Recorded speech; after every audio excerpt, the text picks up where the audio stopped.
Hi, I'm Lada from astrolada.com with your April 2018 videos. Saturn is going retrograde. We'll be required to work extra hard for the next 5 months in certain areas of our life and eliminate things from there. While Mercury is going direct this month, which is great news because some complications that happened the first part of the month will be resolved by the second. I'll walk you through everything. Just a quick announcement though. Making 30% off webinars that I'm making in March, one with Robert Phoenix on Chiron in Aries. It's only $29. He'll make personal predictions how it will affect you. It will be about healing something, healing wounds that have been deep-seated in us from birth, that are the most painful areas of our life. He will make personal predictions and world predictions. It's only $29 till the 24th of March. And the other webinar is with Crises, Babylonian astrologer, on the 31st of March. Again, it's 30% off till the 31st of March. It's about ancient magical astrology for modern times, practical solutions and remedies for love, for heartbreak, for financial and career problems. So she will teach you how to make talismans, how to use astrology to remedy difficult situations, the way the ancient did it, how to make also special rituals in order to strengthen your certain indications in your life and in your horoscope, like love, money, you know. So do come and join us. Can't wait to see you. Aries, April 2018, this is our month, Aries. This is when we start to feel alive again, like ourselves, when we're filled up with the fire of the sun, because the sun enters our sign. And whether it's your ascendant in Aries or moon or the sun, you still feel invigorated. And I always recommend always start with your ascendant sign. It is important, it's the physical body, then go to your sun sign and moon sign. All the predictions from the different signs will have relevance to your different levels in your life. So the sun is in our sign. It starts from the last 10 days in March. Maybe you start feeling more invigorated already from March. And Venus and Mercury were there in Aries. But now, you know, when it's our birthday, especially if your sun is in Aries, this means it's your birthday. This is when a new program is being installed by the stars for the next 12 months. And whatever transits are happening this month are so important for you, Aries, especially Aries sun people, Aries ascendant as well, because, you know, there is a new start when the sun enters the first house, new beginnings as well. So this is the month for Aries that I call it new beginnings, powerful new inspirations come, and this is the time you have to take charge and initiative. And it might be a little bit more complicated because the month starts with Mercury being retrograde in our sign till around the middle of the month. Mercury stays retrograde in Aries till the 15th of in April, and in Aries till the 15th, and after that it starts moving direct. So it's kind of parallel. You're starting new beginnings. The sun is already in our sign. There is no cure, there is no doubt about it. This is when like new inspirations comes, new opportunities, even if it's not something that happens totally like changing your life. There is some new excitement, something new that you get excited about that you'll be able to implement over the next 12 months. And also, if there will be any complications throughout the year for the next 12 months, you'll see clues about them around your birthday, before and after. So if there will be some big shifts and changes, you would feel it now. Look for signs, look for omens, because the time of your birthday, or the time when the sun enters the first house, if it's your ascendant in Aries, is very pivotal. It shows you kind of the patterns for the next 12 months. So pay attention. But it's interesting because Mercury is retrograde in our sign till the middle, as I said. I hope you can see this. Maybe I'll write it with black so you can see better.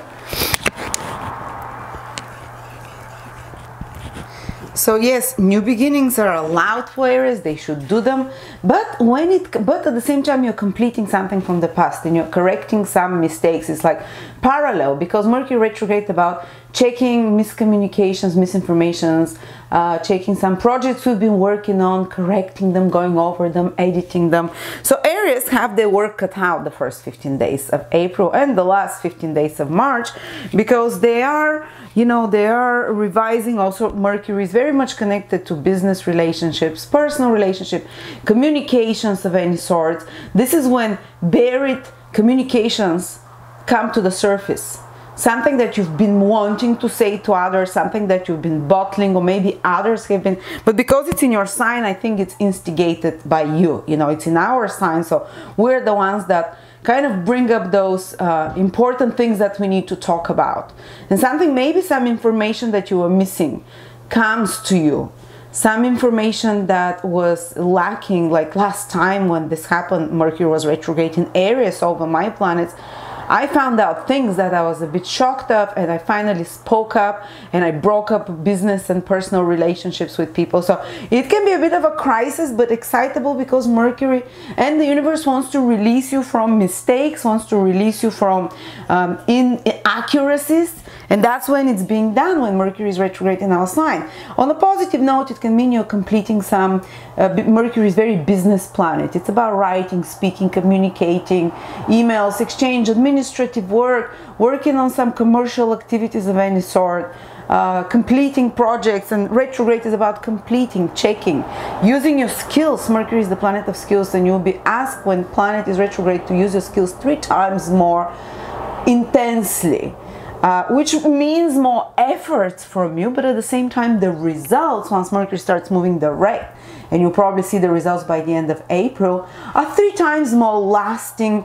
And you realize that yes, it might have created you some extra work and stress to have to redo something, to correct, to have to reorganize your space, your whole life possibly as well, because Mercury is in Aries, our sign, to have to reorganize your business, to have to reorganize certain important relationships with others. But it was all worth it. You see it after that. Yes, it's stressful at the moment. Plans don't go according to your expectations. Something surprises you, something throws a wrench at you. But this wrench, you take it and you fix whatever the problem is. And it becomes stronger. And you become stronger, and your plans, you know, your plans will have to be rearranged, but after that you'll be happier with how things are rearranged after the initial crisis. And from there, basically Mercury is making some difficult aspects the first week towards Mars and Saturn. And Mars and Saturn are together in your 10th house, and these are the 2 malefics. So we're having this kind of critical angle between Mercury, which is 90 degrees, which is 90 degrees is known as some challenge, some external challenge. So what is happening, especially the first week of April, Aries, you know, Mars and Saturn, Mercury squares Mars and Saturn. So there might be some in matters of Mercury, which is in communications, in planning, in business, in organizational work, in managing, in marketing, in communicating with others on any level, personal or business, in using your skills. There can be some, again, as I said, wrenches thrown at you, because we have here like a stumbling block, Mars and Saturn. Something frustrates you, Mars. There might be more arguments. Be careful about that, especially connected to goals. The 10th house is our goals, or connected to our career, or coming from authority figures. The 10th house is older people, maybe parents, might be some authority figure, some figure that has more power over you, because it's the 10th house on top. If you're your own boss, it might be something to do with your business, with your own career, that you're having to fix, that it's frustrating you, that you're having to amend. And it's very likely that you are also speaking out, because Mercury is about speaking out and having to reorganize. So it's a little bit stressful, the start of April. And it's connected, the stresses are coming and they're involving you, because Mercury is in your house, and some authority figure, something to do with your career or with your goals, long-term,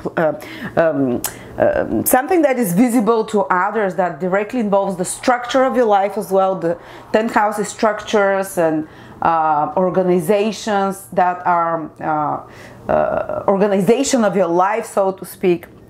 or career. So you might be fixing some problems with a work project or with a career project or relationship with authority figure or institutions of some sort. There might be some little bit of a clash there.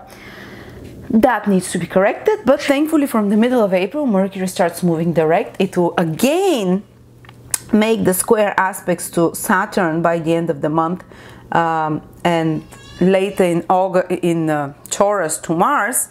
But this means that the resolution to those complications whatever they are, as I said, especially that it's between you using your skills and your career or some authority figure or your goals, all those things. If there might be some arguments with others, some blockages in regards to Mercury papers, documents, but something to be redone, to be worked. But by the end of the month, when Mercury makes the third and final square to Saturn, and it's already moving direct, there is a resolution. Again, the resolution doesn't come easy. It's a square aspect. It comes through some kind of challenge. It comes through some kind of a push through, extra effort required from you. But by May, I see that everything starts calming down. Okay, so you're prepared for that, Aries. I know that sometimes it's scary and daunting when a planet goes retrograde in your sign. It's a big deal because it can rearrange your life in a big way, especially when it's making those aspects. But again, I tell you, it's for the best. When it happened to me, I thought my life was falling apart last year, and it turned out to be one of the best gifts, So you have to, whatever's happening, you have to look for the silver lining in it. And even though you might have a few challenging days, tell to yourself, and you're Aries, you're positive, and this stimulates you. For me, nothing drives me. I don't know if we all either have who are watching the video Aries rising, sun or moon. Nothing drives me the same way as when I get angry at something, when something makes my blood boil. This is when I get motivated, and this is what motivates Aries. It challenges us, challenges. So time to get moving, guys. And you might also sometimes, you're Aries, but you might have your own authority question somehow as well. So you might have to speak out or use your skills to prove out your authority in regards to your career in some way. That's another way it can play out. What else is happening? Well, we have Saturn and Mars, the first week again, this pivotal first week of Aries, of April, are joined together very close within the degree in Capricorn at 9 degrees. And I want to mention that areas that have something around those first degrees in planets, you might have Venus there, you might have Mercury like I do in Aries. You might have your Sun basically from around 7-8 degrees till around 7 degrees, from around 7 to around 12 degrees. Whether you have Sun, Moon, Ascendant, or Venus or Mercury, check out my birth chart calculator whether you have something at those degrees in Aries. Or it means that you are basically born when the Sun was from the 29th of March or 28th of March to around the 2nd of April, or that your Mercury is there, like my Mercury is at 9-10 degrees in April. This will hit you very strong. This will be what I was talking about. You'll feel it very powerfully. And because also we have Saturn going retrograde in your 10th house, guys. Another planet going retrograde. Saturn starts moving backwards, and Saturn will do this altogether twice or 3 times for the next 2-3 years. And after that, for 30 years or 29 years, Saturn will not be retrograde in your 10th house. But it's indicating here that for Aries, already it started, but the next 2 years as well, a pivotal time in regards to their career and in regards to their social status. They're working hard on their social status. They're taking their social status to the next level. Again, as I said, the next time they'll have a chance to do that is in 29 years through Saturn. There will be other planets activating their 10th house throughout the years, but Saturn is the one that builds the strongest foundations. So even if things are more demanding in your career, starting from April as well, because Saturn goes retrograde around the 18th of April, but the whole month Saturn is stationary in your 10th house, which means it's kind of super strong, 5 times stronger. When it's stationary, it just stays at 1 degree. At 1 degree all the month, and it stays at the 9th degree of Aries. Anyone with anything around the 9th degree, or which means born around the 30th of March, that will be very 30th, maybe 29th, 31st, 2-3 days, very, but for all areas, it's in your 10th house, you know, doesn't matter. It's something that is changing direction in regards to your career and in regards to your social status. And as I said, this, you have 2 more years after that of this happening, Saturn becoming retrograde in your 10th house, having the opportunity to work very hard on establishing stronger foundations for your career that are lasting, that establish you as an authority figure or as an expert in some field, or that establishes your reputation for a long time. Or if you're in the wrong field, this is a time for the next 2 years where you'll be changing careers and restructuring your career and goals overall in your life. And there might be some challenges overall that start coming through institutions, which I mentioned, through authority figures. And Saturn going retrograde can deepen those troubles, or can make them more, having for you to put extra efforts. And Saturn will be retrograde till, let's see, till September. So we have a few months, areas that will have to put extra efforts in implementing certain career goals, working hard on certain career goals. But this is not going to be something totally new that you did not expect, Aries.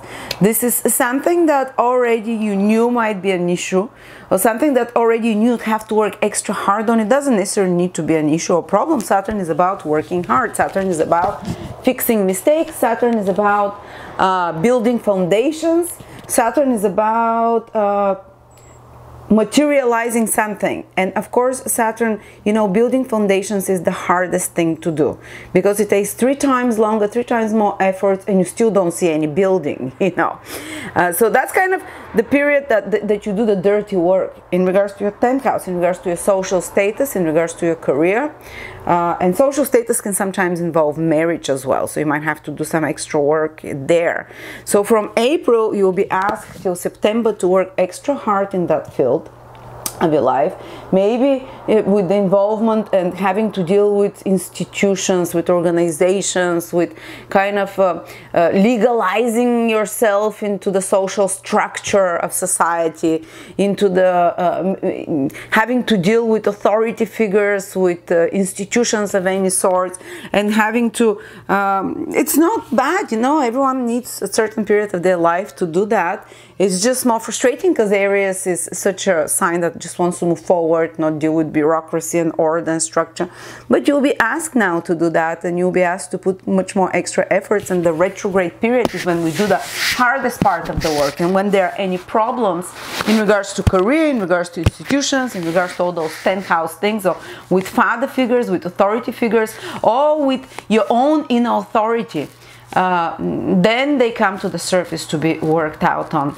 And for example, the way it can manifest when Saturn goes retrograde in your 10th house is that you might, certain plans and ideas that you had for your career, that you just had them as an idea and you couldn't work on them previously, or you started them but you have not completed them, now you'll be putting the final touches. So now we'll be materializing them and preparing really for them. It's not time for totally new direction in your career when Saturn goes retrograde in your 10th house. No, it's a time for you can have breakthroughs in your career, but it's something that you've already have had an inkling about, something that you've already thought about, something that might come back from the past to be reworked. For example, I'm hoping that because I had ideas when there was the new moon in my 10th house, which was in January, had lots of great ideas, and there were so many planets in Capricorn there. Lots of new ideas in regards to career, to do webinars, to do live shows, to do classes and courses. And they stayed as an idea. And now when Saturn goes retrograde, I'm hoping to catch that train, as they say, till September and implement them, be able to get back and really dig into them and put the hard work. And if you're not used to hard work, it is frustrating. And Indeed, Saturn makes difficult aspects from the 10th house to Aries, especially those Aries that are born in March born Aries. You know, the first 10 days of Aries, they feel this Saturn tension more. They feel this pressure to perform more, to up their standards, to you know, to deal with institutions, with structures, with authority, with self-discipline in regards to their goals, much more. But the Saturn forces us to mature, to grow up more, to take responsibility, even though we have to deal with unsavory things like the dirty hard work. But that's what's required from us. But then again, don't forget, this is your month. So you're starting to blossom, to manifest. You're feeling vitalized, revitalized, more yourself. Venus is in your 2nd house. That's some good news. You know, 2nd house is the house of money and resources. So maybe some more money can be coming to you in April. Maybe some more pleasures on the material physical level, because 2nd house rules good food, good music, good views. So you can indulge those 5 senses a little bit when the time gets more challenging, because as I said, there are too many cardinal planets now. Cardinal planets require you to move, to take action, to fight, to do something, and that's good. Aries can do that. But Venus from the 2nd house says, where Venus is, this is when we go to have some enjoyment, to shake off the, you know, to heal a little bit, to feel a little bit better. And how? And in the 2nd house, you do it through the sensual, physical senses, good food, as I said, maybe buying good clothes. It's good time to purchase things, because you would evaluate. 2nd house is our assets and possessions. And when Venus is there, you tend to have a better taste and choose things that have longer lasting value. 2nd house and Taurus are signs that are connected to longevity, good quality as well. So if you intended to buy that you know, dress, or that something to beautify around a valuable object, do it now, because you get more for its value. Okay, and also if you run your own business, Venus can bring a bit more money as well, or you can make more well thought out financial decisions during that period as well. What else do we have? I went to May, sorry. So I think we mentioned everything. Saturn going retrograde, Saturn and Mars in your 10th house, so some challenges initially can happen, some stresses in regards to this authority in 10th house. And the first week, Aries, especially as I said, those born towards the end of March can feel much more stressed, or if they have planets there. But that's generally overall for you, Aries. Thank you so much, and I will see you again for May. Check out the amazing webinars for as you know already, Chiron is in Aries with Robert Phoenix that I mentioned. I want to understand that I'm not proficient in Chiron, so I'll be there learning together with you. And practical magic for modern times, ancient practical magic for modern times with Crises at the end of March. Thank you so much.